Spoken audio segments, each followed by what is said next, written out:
오늘 우리에게 주신 하나님의 말씀은 사도행전 6장입니다. 사도행전 6장 8절에서 15절에 있는 말씀입니다. 신약성경 사도행전 6장 8절에서 15절에 있는 말씀, 저와 여러분이 한 절씩 교독하도록 하겠습니다.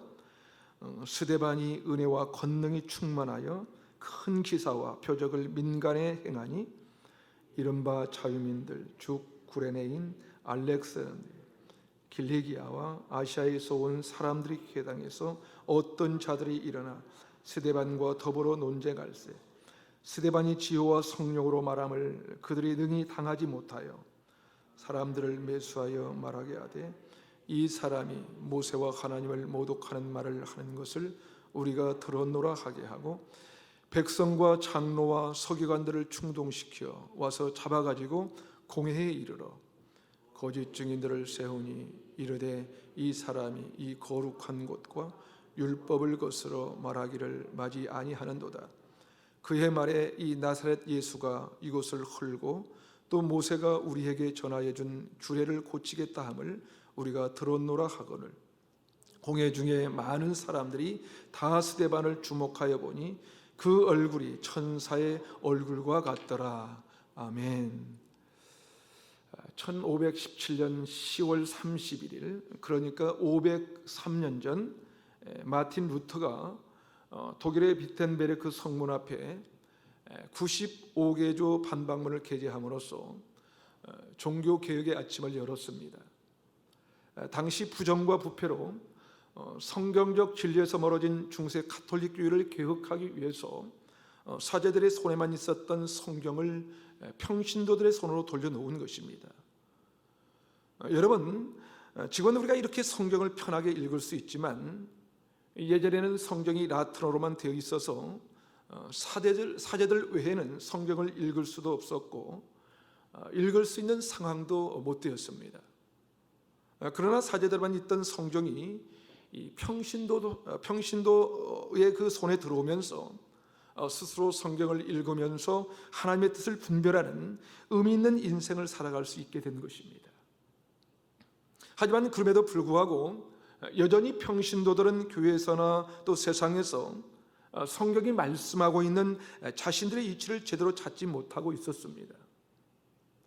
평신도들은 그저 자신들이 해야 할 역할이 목회자를 지원하고 보조하는 정도라고 생각하고 있었던 것입니다. 1990년대에 한국을 강타한 책 중에 폴 스티븐스의 평신도가 사라진 교회라는 책이 있는데요, 거기서 폴 스티븐스는 이렇게 말합니다. 예컨대 보통 평신도는 골프나 텔레비전 혹은 주식시장에 더 관심이 있어서 못살게 굴어야만 예배에 참석하는 그런 게으르고 다루기 힘든 교회 구성원은 아니다. 그러나 수세기에 걸친 잘못된 가르침과 반해방적인 교회 환경으로 말미암아 평신도들은 자신들의 역할이 목회자의 역할보다 중요하지 않다고 생각하기에 이런 것이다. 성경의 가르침에 의하면 평신도의 사역은 그것이 절실히 필요한 세상에서 훨씬 더 중요하다. 감사하게도 제1의 종교개혁이 성경을 평신도의 손으로 되돌려 준 것이라면 21세기 들어오면서 사역자의 손에만 주어져 있었던 사역을 평신도들에게 되돌려주는 일이었습니다. 특별히 우리가 할렐루야 교회에서 신앙생활을 하면서 이 평신도 사역의 중요성, 또 평신도 사역을 우리는 함께 펼쳐왔습니다. 오늘 본문은 평신도 사역자의 대표적인 모델 한 사람을 소개하고 있습니다. 바로 예루살렘 교회에서 뽑은 7 집사 중에 한 사람인 스데반 집사입니다. 성경은 모든 그리스도인들을 사역자라고 부릅니다. 옆 사람께 한번 인사해 볼까요? 당신은 평신도 사역자입니다. 한번 인사 한번 합시다.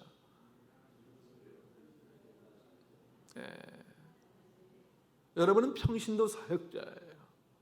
만인 제사장의 원리에 의해서 이 목회자와 평신도의 역할이 다르지만 평신도 사역자의 역할이 결코 목회자들의 사역보다 중요하지 않다고 가르치지 않습니다. 아니, 오히려 초대교회는 7 집사를 세워서 평신도 사역이 활성화되면서 더 놀라운 부흥과 건강한 성장을 이뤄낼 수가 있었던 것입니다. 하지만 안타깝게도 많은 평신도들이 사역을 맡기면 이런 반응을 보여요.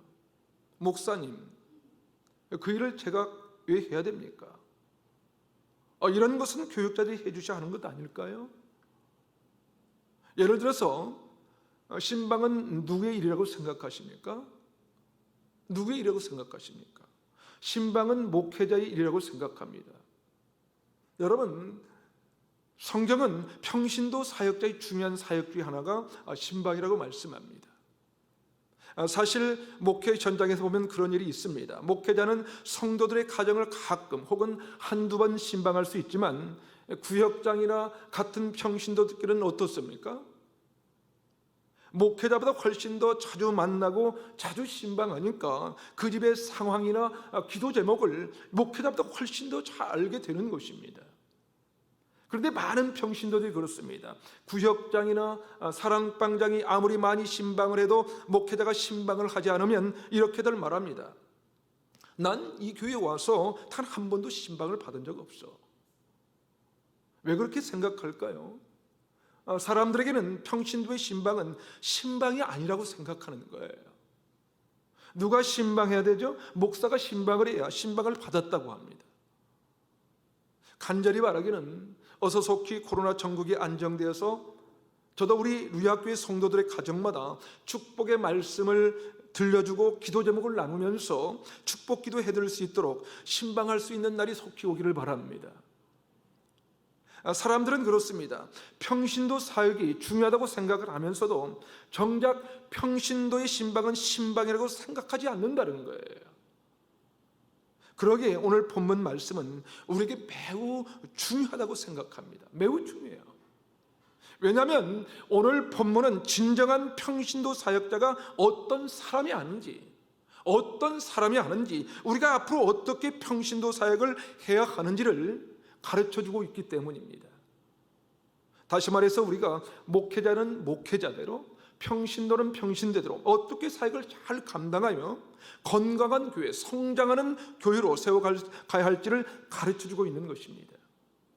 그렇다면 성경이 말씀하고 있는 평신도 사역자는 어떤 사람일까?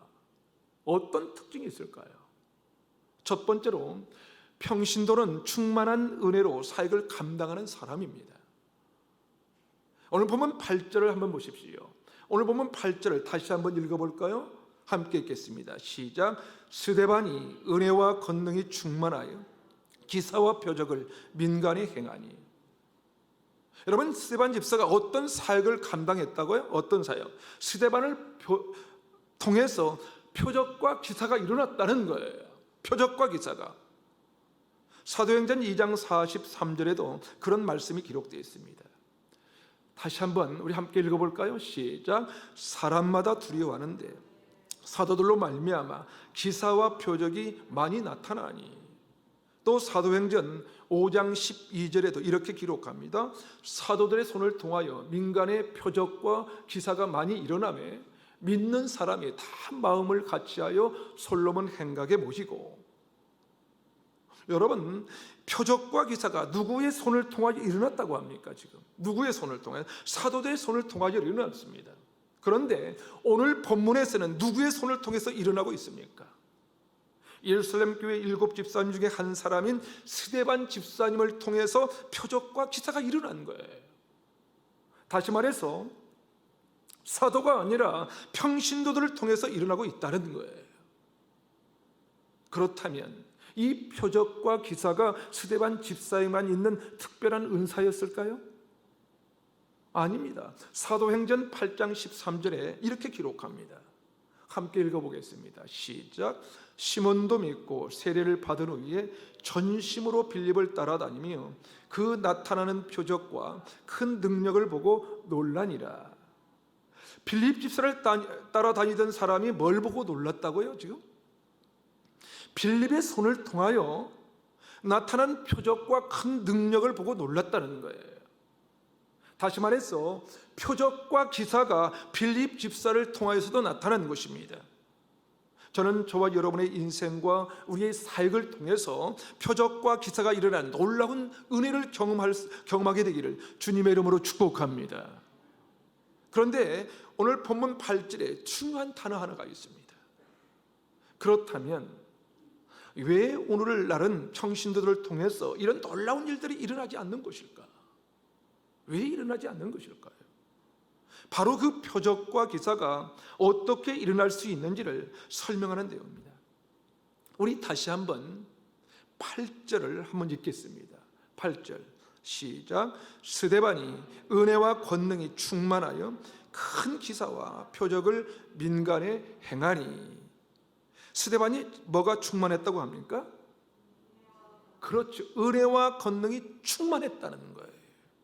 그러니까 스데반 집사님을 통해서 표적과 기사가 일어난 것은 스데반 집사님은 은혜가 충만했던 사람이었기 때문이라는 것이죠. 이 구절은 존 스튜드 목사님은 이렇게 해석하고 있습니다. 여기서 은혜는 예수 그리스도를 닮은 스데반의 인자한 성품을 가리키는 말이다. 사랑하는 여러분, 우리가 은혜 받은 것을 어떻게 알 수 있습니까? 어떻게 알 수 있다고요? 은혜 받았다는 것은 은혜 받은 후 성품이 인자한 성품으로 바뀌었다는 거예요.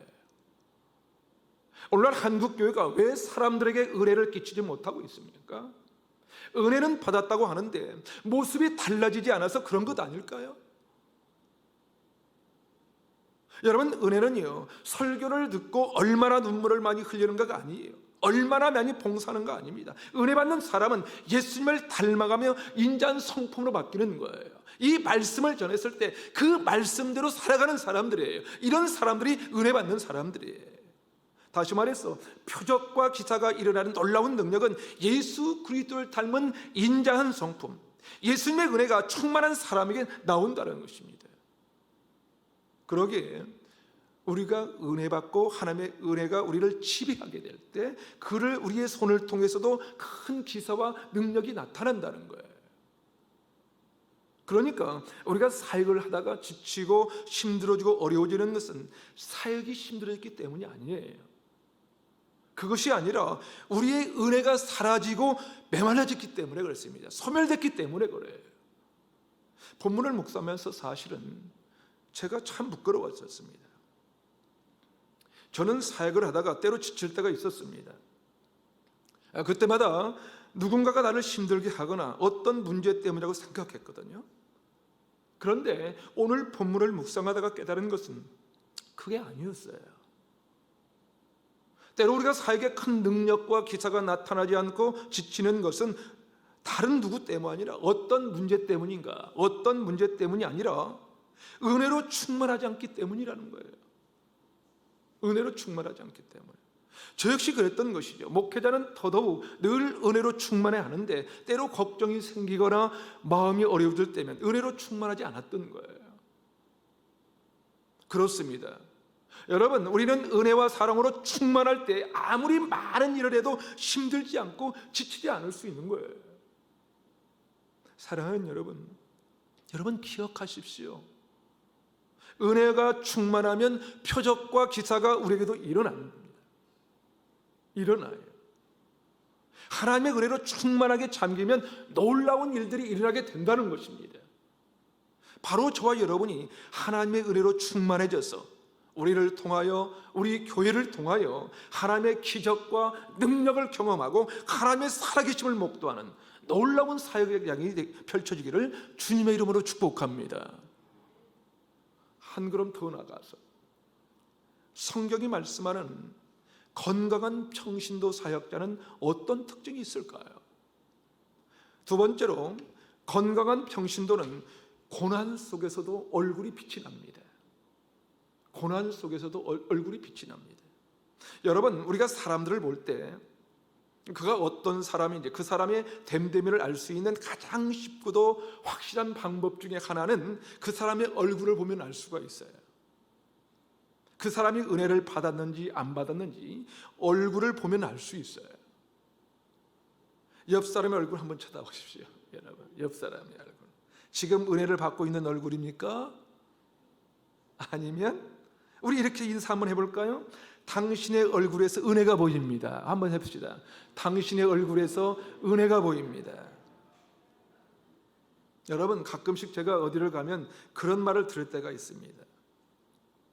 이런 말을 들으면 좀 기분이 좋아요. 아주 좋아요. 혹시 목사님이세요? 지난주에도 이제 이 공사를 하면서 이 짜장면 테이크아웃을 해야 되는데 짜장면 집에 갔어요.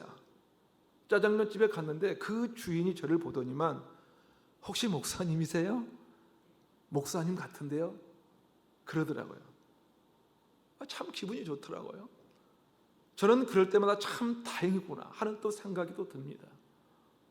만약 저를 보는 사람이 저를 보고 혹시 경찰이십니까? 혹시 경찰이세요? 그런다든지 혹시 무슨 장사십니까? 그렇게 보인다면 어떻게 하겠어요? 목회자로서 깊이 생각해 볼 필요가 있지 않겠어요? 미국의 존경받는 이 링컨 대통령이 재직할 때였습니다. 어떤 사람이 그 링컨의 그 내각의 한 사람을 추천을 합니다. 그런데 링컨이 거절했다고 그래요. 그래서 왜 그러냐고 물었더니 링컨은 황당하게도 그 사람의 얼굴이 마음에 들지 않았기 때문이라고 대답을 했습니다. 그랬더니 이 내각에 그 사람을 추천했던 지지자가 링컨에게 항변했습니다. 뭐라고 했냐면요, 하지만 그 가련한 사람은 그 얼굴에 책임이 없습니다. 이렇게 항변한 거예요. 그러자 링컨이 이렇게 대답했다고 합니다. 40세가 넘으면 모든 사람은 자신의 얼굴에 책임을 져야 합니다. 그 유명한 말을 링컨이 한 거예요. 링컨이. 그렇습니다. 얼굴이라는 것은 우리의 내면을 담아내는 창구와 같은 거예요. 창구. 40년쯤 인생을 살아오면서 우리 얼굴 속에 이 하나님의 은혜가 나타나지 않는다면 우리는 우리의 얼굴에 책임을 져야 된다는 것이죠. 책임을. 그렇다면 예수를 구주와 주님으로 믿고 따르는 사람의 얼굴은 어떻게 할까요?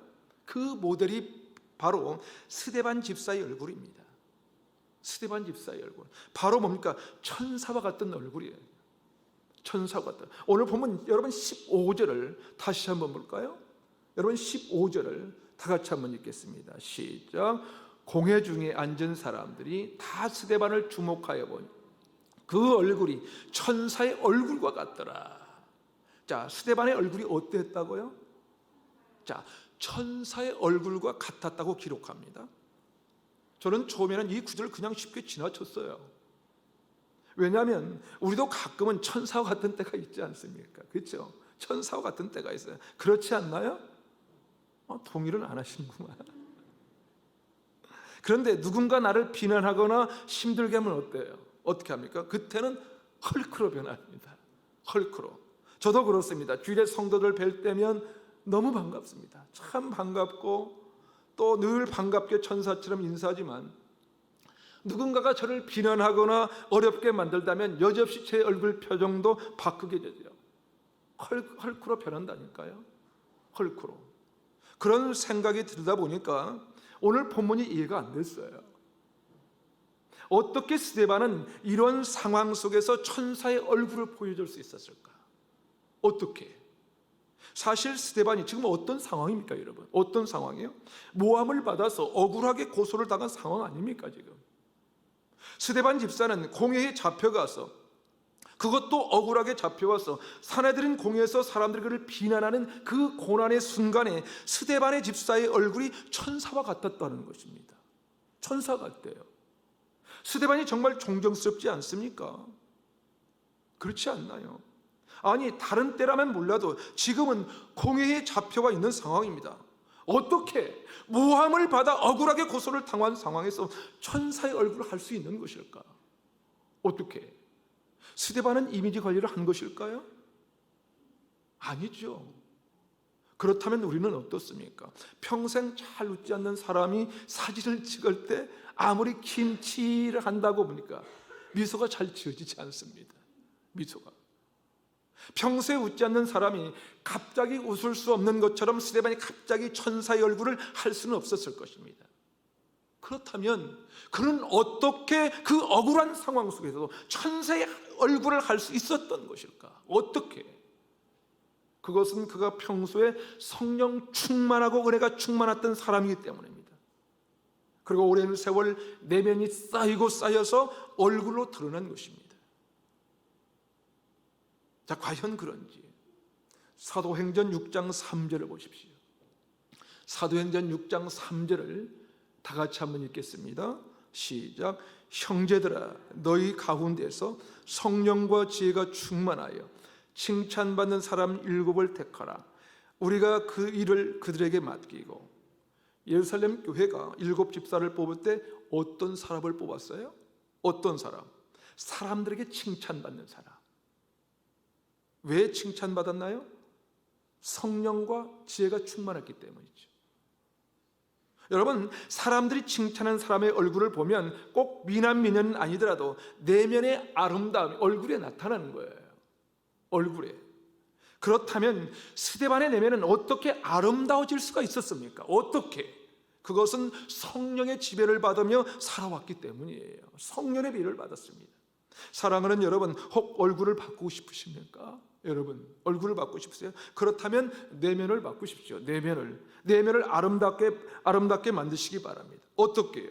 우리의 내면이 성령으로 충만할 때 우리도 천사의 얼굴을 할 수가 있는 거예요. 그런데 문제는요, 사람들이 성령 충만하다는 말을 오해한다는 거예요. 여러분, 성령 충만하면 제일 먼저 떠오르는 것이 무엇입니까, 여러분? 뭐가 떠오릅니까? 가장 먼저 떠오르는 것이 혹시 방언 아닙니까? 혹은 애언을 한다든지 신유의 은사가 나타나든지 하는 것이죠. 많은 사람들이 그런 사람을 성령 충만한 사람이라고 얘기합니다. 하지만 여러분, 아닙니다. 그것은 은사예요. 은사입니다. 은사라는 것은 하나님께서 일을 시키기 위해서 필요에 따라서 나눠주시는 것이 성령 충만의 표지가 아닙니다. 그렇다면 성령 충만하는 것은 무엇일까요, 여러분? 성령 충만하는 것, 그것은 우리의 인격과 관련이 있어요. 인격과 우리의 내면과 관련이 되어 있습니다. 갈라디아서 5장 22절에서 23절에 보면 성령 충만한 사람의 열매가 나와 있는데요, 갈라디아서 5장 22절에서 23절을 우리 함께 읽어보겠습니다. 함께 읽겠습니다. 시작. 오직 성령의 열매는 사랑과 희락과 화평과 오래 참음과 자비와 양성과 충성과 온유와 절대니 이 같은 것을 금지할 법이 없느니라. 또 에베소서 5장 18절에 보면 성령 충만함을 받으라고 하면서 19절부터 성령 충만한 사람들의 특징을 기록하고 있는 것을 우리는 볼 수가 있습니다.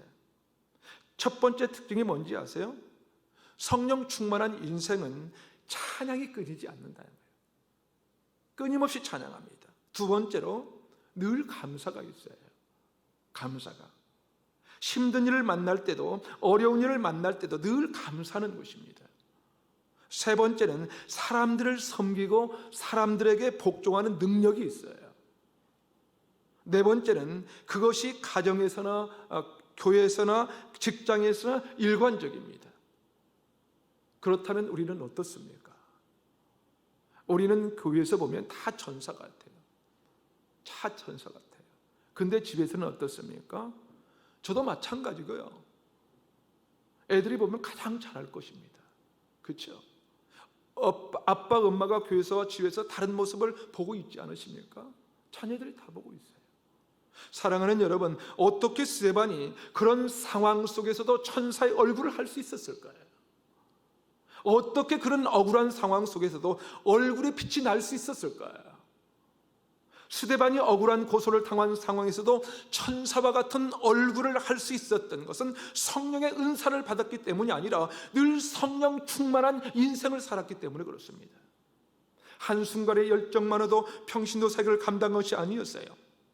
오직 성령 충만함으로 한결같이 자신에게 주어진 사역을 감당했기 때문이었습니다. 저는 저와 여러분이 성령 충만함으로 빛이 나는 천사와 같은 얼굴을 갖게 되기를 주님의 이름으로 축원합니다. 마지막으로 성경이 말씀하고 있는 건강한 평신도 사역자는 어떤 특징을 가지고 있을까요? 그것은 성령의 능력으로 복음을 전하는 사람입니다. 성령의 능력으로 복음을 전하는 사람. 여러분, 평신도 사역의 핵심이 무엇이라고 생각하십니까? 여러분, 뭐라고 생각하세요? 많은 사람들이 평신도 사역하면 교회에서 행정적인 일을 한다든지 교회 중요한 회의에 참여하는 것을 오해합니다. 사도행전에 나타난 7 집사 중에 가장 중점을 두었던 사역이 뭐냐면요, 그것은 바로 복음을 전하는 것이었어요. 복음을 전하는 것. 사도행전 5절을 한번 볼까요? 사도행전 5절을 함께 한번 읽겠습니다. 시작. 빌립이 사마리아 성에 내려가 그리스도를 백성에게 전파하니. 빌립 집사가 지금 무엇을 전파했다고 합니까? 그리스도를 전파했습니다. 다시 말해서 복음을 전했던 것입니다. 스데반 집사도 마찬가지였습니다. 오늘 본문 10절을 다시 한번 보세요. 10절. 스데반이 지혜와 성령으로 말함을 그들이 능히 당하지 못하여. 스데반 집사가 무엇을 말했기에 그들이 능히 스데반의 말을 당하지 못한 것일까요? 그것은 바로 복음 때문이었습니다. 복음 때문. 본문 14절은 이렇게 기록합니다. 그의 말에 이 나사렛 예수가 이곳을 헐고 또 모세가 우리에게 전하여 준 규례를 고치겠다 함을 우리가 들었노라 하거늘. 스데반을 공격했던 사람들이 스데반의 말을 어떻게 애곡하고 있습니까? 지금 어떻게 거짓말하고 있어요? 스데반이 말하기를 예수가 성전을 헐고 또 모세가 전해주는 규례를 고치겠다고 말했다는 거예요. 그러나 그것은 사실이 아니었습니다. 사실이 아니에요. 스데반은 요한복음 2장 19절에 보면 예수께서 대답하여 이르시되 너희가 이 성전을 헐라 내가 사흘 동안에 일으키리라 고 말씀합니다. 무슨 말입니까? 예수님이 성전을 헐겠다고 말씀한 것이 아니에요. 너희가 이 성전을 헐라고 말씀하고 있어요. 성전을 헐라. 왜냐하면 내가 사흘 동안 다시 일으키겠다는 거예요. 다시 일으키겠다. 무슨 말이냐면요, 이것은 예수님께서 십자가에 죽으시고 사흘 만에 다시 부활하셔서 성전에서 제사가 아니라 예수 그리스도를 믿음으로 말미암아 하나님께 직접 나아갈 수 있다는 것입니다. 다시 말해서 우리는 예수 그리스도를 믿음으로 말미암아 의롭게 될 수 있다는 복음을 전한 것입니다. 이것이 바로 저와 여러분이 믿고 있는 복음입니다. 아멘이십니까? 이게 아멘이에요. 그런데 이 복음을 전하지 않고 그들은 왜 거짓 증이냐고 고소한 것일까요? 그것은 그들이 기득권을 지키기 위한 것이었습니다. 그들은 성전의 제사와 율법을 통해서 기득권을 차지하고 있었거든요. 그들은 장사꾼이었어요. 하나님을 예배하는 자들이 아니었어요. 그들은 성전에서 일하면서 하나님 때문에 먹고 사는 사람들이었습니다. 그러나 그들은 안타깝게도 복음을 거절했던 자였어요. 사랑하는 여러분, 저는 우리 루야교회가 하나님의 복음, 오직 예수 그리스도를 전하는 건강한 교회 되기를 주님의 이름으로 축원합니다. 그렇다면 여러분, 복음이 무엇입니까? 복음이 하나님의 은혜가 아니고는 내가 구원받을 수 없었던 존재라는 것을 말합니다. 또 그 복음은 무엇을 말합니까? 내가 아무리 망가져도 하나님은 나를 포기하지 않는다는 거예요. 하나님이 나를 포기하지 않습니다. 내가 아무리 힘들어도 하나님은 우리를 구원하신다는 거예요. 바로 이것이 복음입니다. 바로 이것이. 이 복음 앞에 사는 사람은 지혜를 얻게 될 것입니다. 이 복음 앞에 사는 사람은 여러분 능력을 얻게 될 것입니다. 이 지혜와 능력이 스데반을 타개낼 수 없는 지혜와 능력이 된 거예요. 사랑하는 여러분, 사도행전 1장 8절을 기억하십니까? 오직 성령이 너희에게 임하시면 너희가 권능을 받고 예루살렘과 온 유대와 사마리아 땅끝까지 이르러 내 증인이 되리라 하시니라. 성령이 임하시면 어떻게 된다고요? 권능이 생기는 거예요. 권능이. 그러면 그 권능으로 무엇을 해야 한다고요? 땅끝까지 이르러 내 증인이 되리라. 그리스도의 증인이 되어야 합니다. 그리스도의 증인이. 성령 충만한 사람은 반드시 주님의 종으로서의 삶을 살게 되어 있어요. 스데반이 그랬습니다. 스데반 집사는 성령의 권능을 받고 자신을 적대하는 무리들 속에서 담대하게 지혜롭게 복음을 전했습니다. 그 결과 누구도 스데반을 당해낼 수 없었던 것입니다. 바로 이것이 평신도 사역의 핵심인 거예요. 평신도 사역의 핵심. 그런데 오늘날 평신도 사역자들이 이것을 잃어버렸어요. 평신도 사역들이 맡겨진 사역의 핵심은 땅끝까지 이르러 내 증인이 되리라 하시니라. 다시 말해서 복음의 증인이 되는 거예요. 이것을 잃어버릴게 교회 생활을 하면 할수록 지루하고 힘들고 지치고 다운되는 것입니다. 한국 교회가 이것을 잃어버렸기에 힘을 잃어버린 것은 아닐까요, 여러분? 그렇지 않나요? 사랑하는 여러분, 우리가 다른 것이 아니라 복음 앞에 다시 서야 된다는 거예요. 복음 앞에, 우리를 부르신 하나님 앞에 서야 된다는 거예요. 그럴 때 하나님이 우리를 부르신 영광스러운 평신도 사역자에서 사역을 기쁨으로 감당할 수가 있는 것입니다. 사랑하는 여러분, 하나님은 지금도 복음을 듣고 변화된 평신도 사역자를 통하여 세상을 변화시키고 구원의 역사를 이뤄가고 계십니다. 간절히 바라기는 저와 여러분이 스데반과 같이 빛나는 천사의 얼굴로 구원의 복음을 증거하는 자들이 되어서 이 성전에서 구원 얻는 자들이 날마다 더해지고 세상을 변화시키며 하나님의 나라가 크게 확장되기를 주님의 이름으로 축원합니다. 함께 기도하시겠습니다.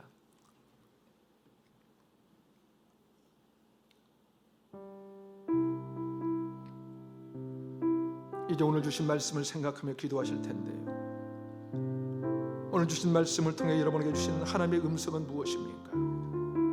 분명한 것은 여러분 한 사람 한 사람이 평신도 사역자는 사실입니다. 그렇다면 여러분, 하나님이 원하시는 건강한 평신도 사역자가 되어야 하지 않겠습니까? 이 시간 기도하실 때 하나님 아버지, 우리에게 성령과 지혜가 충만하게 하시고 교회 안과 밖에서 칭찬받는 평신도 사역자들로 세워주시고 사용해 주옵소서. 무엇보다도 주님의 은혜로 충만하여 우리의 모습이 스데반처럼 빛이 나게 하시고 특별히 우리 교회가 하나님의 복음 오직 예수 그리스도를 전하는 건강한 교회로 든든히 세워져 가게 하옵소서. 이 성전에 하나님을 갈망하고 구원 얻는 자들이 날마다 더하게 하시고 요소요소에서 섬길 건강한 평신도 사역자들을 보내주시옵소서. 신사도행전의 역사를 써가는 루야 교회와 성도들이 되게 하옵소서. 우리 오늘 주신 말씀을 생각하면서 다 같이 한 목소리로 주님 앞에 기도하겠습니다. 함께 기도하겠습니다. 살아계신 하나님 아버지, 오늘 주신 말씀을 기억합니다. 아버지 하나님, 우리 한 사람 한 사람이 평신도 사역자라는 것을 잊지 않게 하여 주시옵시고 하나님이 원하시는 건강한 평신도 사역자가 될 수 있도록 우리를 붙잡아 주시옵기만을 기도하고 원합니다. 전능하신 하나님 아버지, 우리에게 성령과 지혜가 충만하게 하여 주시옵시고 교회 안과 밖에서 칭찬받는 평신도 사역자들로 세워주시고 우리를 마음껏 사용해 주시옵기만을 기도하고 원합니다. 아버지 하나님, 무엇보다도 주님의 은혜로 충만케 하여 주시옵소서. 우리의 모습이 스데반처럼 빛이 나게 하시고 특별히 우리 교회가 하나님의 복음 오직 예수 그리스도를 전하는 교회, 건강한 교회로 든든히 세워갈 수 있도록 아버지 붙잡아 주시옵기만을 기도하고 원합니다. 그로 말미암아 이 성전에서 하나님을 갈망하고 구원받는 자들이 날마다 더하게 하여 주시옵시고 요소에 서서 섬김을 건강한 평신도들이 사역자를 보내주셔서 하나님, 이 루야교회가 이 시대에 왕성하게 주님의 사역을 감당할 수 있는 그런 교회가 될 수 있도록 은혜를 베풀어 주시옵소서. 오 주님, 역사하여 주옵소서. 하나님 아버지, 감사합니다. 이곳에 주의 성전을 허락하시고 우리를 부르시고 세우셔서 건강한 평신도 사역자들과 함께 동역하게 하시는 하나님을 찬양합니다. 원컨대 우리로 하나님의 뜻을 온전히 이루게 하시되 하나님이 원하시는 신사도행전의 역사를 써가는 교회와 성도들이 되도록 주님 도우시고 인도하시며 주님 역사하여 주시옵소서. 오직 주의 은혜를 갈망하고 사모하며 우리의 길이 되시고 진리가 되시며 생명 되신 예수님의 이름으로 기도하옵나이다. 아멘.